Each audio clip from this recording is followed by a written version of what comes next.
screenwriter, a director, a producer, and so I come at this topic about how to tell a good story. And there's a lot of elements, perhaps more than you could possibly imagine, to make that perfect story. But I'm going to pretty much tell you basically from a screenwriter's perspective of how to put together a good story. When you approach a screenplay, you have approximately 100 to 120 pages in which you're going to tell this story. If you're making an adventure film, there's chances are it's going to be a little bit longer. And you estimate 1 page of screenplay for every 1 minute of screen time. So it's very formula. I go 12 minutes, 12 pages, and I'm telling you everything you need to know about this character. I'm letting you relate to this character within 12 minutes. I'm telling you the setting, and then on page 12, the conflict starts. So we have several elements. First of all, as a filmmaker, basically, we do nothing more than we like to harvest your emotions. There is nothing greater than sitting in a screening room with people watching your film and hearing them laugh with you, hearing them cry, or other elements. It's nothing greater. And the great Stanley Kubrick noted that film should be more like music than it should be like fiction, because it should be an endless seam of emotions continuously throughout. So we've got several different elements that make up a great story. You have to have good characters, you have to have a good conflict or dilemma, and then you have to have a redeeming resolution. That's what the audience wants. And you have to make really good characters that you can relate to. Even if they may be quirky characters, they need to have some sense about them that you can relate to. So yes, I can relate to George Bailey wanting to help his local community out, to help them where they can. We can all relate to the family in August Osage County as they're sitting around the dining room table just jabbing at one another verbally. We all have those family conflicts. But what about Precious from the film Precious, based on the novel Push by Sapphire?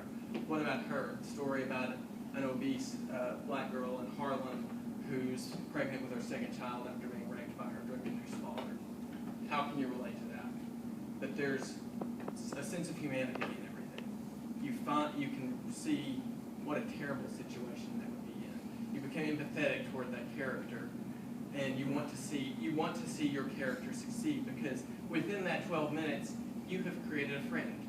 If they say in communication that I can talk to you, and within 4 minutes of you talking to you, I know whether I want to be your friend or not for the rest, or pursue a further relationship, well, you've paid a movie ticket, and you're going to stay in there. You're going to stay in there the whole time. So I've got 11 minutes to make a good friend for you in that time.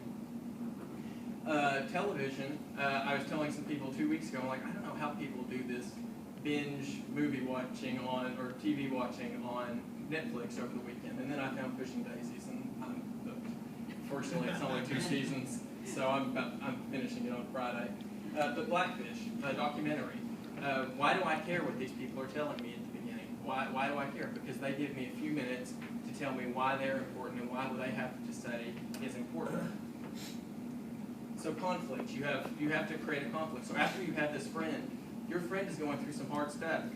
You want to see them succeed. You want to see Batman defeat the crazed Joker. You want to see Bruce Dern's character in Nebraska get to Nebraska to claim his prize winnings, but along the way, his family thinks he's crazy, and this guy is just appearing. The thing you want about your villain, you want your villain to be revealed in the first 12 minutes too. And in the first 12 minutes, you show the weakness of your hero, and you show the weakness of your villain. It may be subtle, but you can look for it, you can find it, and in the end, you can go back and say, that was the weakness. And a lot of times, in order to make them seem a little bit stronger, the villain will reveal that weakness to that person. Sometimes the villain is a person from the past, and they're like, well, remember this, it's the hero versus his past, the hero versus his internal self, just as much as it is he versus the villain. And then sometimes, as with Nebraska, which is a wonderful film, it's not as conflicting as the Joker, but he still is convinced that he's won this money and he wants to go claim it. And then we all want a good resolution. We all want to know that Dorothy gets home in the end. We all want to know that your character has this great ending and then they go off into the sunset.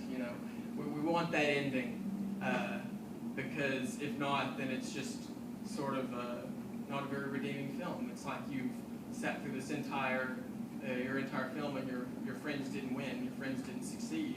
So we want our friends to succeed.